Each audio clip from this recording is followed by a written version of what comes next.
नमस्कार, आज हम कुम्हार जाति की प्राचीन उत्पत्ति का पता लगाएंगे, इसकी ऐतिहासिक जड़ों का पता लगाएंगे और साथ ही भारतीय रीति रिवाजों और परंपराओं में इनके स्थायी महत्व को समझेंगे। कुम्हार समुदाय जो पारंपरिक रूप से मिट्टी के बर्तन के लिए जाना जाता है, भारत के सांस्कृतिक और धार्मिक परिदृश्य का एक महत्वपूर्ण हिस्सा भी है। आज की इस वीडियो में हम इनके बारे में जानेंगे। दोस्तों, कुम्हार जाति की उत्पत्ति से पहले कुम्हार शब्द के बारे में जान लेते हैं। कुम्हार शब्द संस्कृत के शब्द कुंभकार से आया है, जिसका अर्थ होता है कुंभ बनाने वाला। कुम्हार समुदाय का वर्णन नवपाषाण काल से मिलता है, जब मानव ने चाक अर्थात पहिए का उपयोग करना शुरू किया था। अलग अलग व्यक्तियों के द्वारा अलग अलग तरह से इसका उपयोग किया गया था, लेकिन मानव समुदाय के वे लोग जिन्होंने इस पहिए का उपयोग मिट्टी के बर्तन बनाने के लिए किया, उन्हें कुम्हार कहा गया। अब तक ज्ञात मृदभांडों की डेट 5000 ईसा पूर्व की है, जो कि दक्षिणी बलूचिस्तान के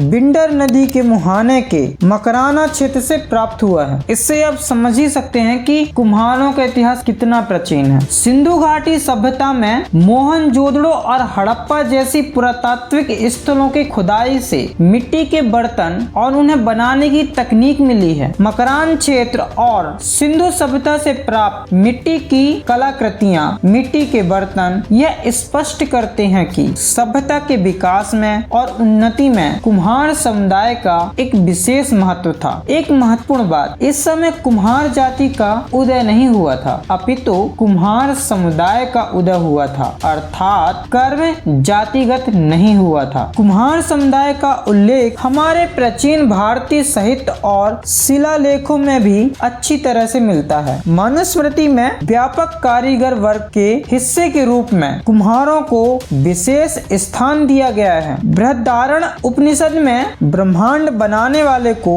कुम्हार कहा गया है। मतलब यह है कि एक प्रजापति अर्थात कुम्हार ने ही ब्रह्मांड को गढ़ा था। शतपथ ब्राह्मण में कुम्हारों द्वारा बनाए गए मिट्टी के बर्तनों का उपयोग प्रसाद व अनुष्ठानों के लिए किए जाने को कहा गया है। गुप्त काल के शिलालेखों में भी कुम्हार जाति के लोगों को राजा द्वारा पुरस्कृत किए जाने का उल्लेख मिलता है। दोस्तों, अब तक हमने जाना कुम्हार समुदाय के उन्नति के और ऐतिहासिक पहलू को, जिनका प्रमाण हमारे पास है। अब जान लेते हैं कि गंतियों के अनुसार कुम्हार जाति की उत्पत्ति। एक पौराणिक कथा कहती है कि एक समय ब्रह्मदेव को यज्ञ करना था, तो उन्हें एक कलश की आवश्यकता थी, वो भी मिट्टी के कलश की। इसके लिए उन्होंने एक व्यक्ति को प्रकट किया और उसे कलश बनाने को बोले। व्यक्ति ने कलश बनाने के लिए कुछ वस्तु की मांग की, तो त्रिदेवों ने उसे वो वस्तु उपलब्ध कराया। ब्रह्मा ने कमंडल दिया, श्री विष्णु ने चक्र से पहिया दिया, महादेव ने शिवलिंग और जनेऊ दिया। कमंडल जल के लिए, चक्र मिट्टी को आकार देने के लिए, शिवलिंग पहिए को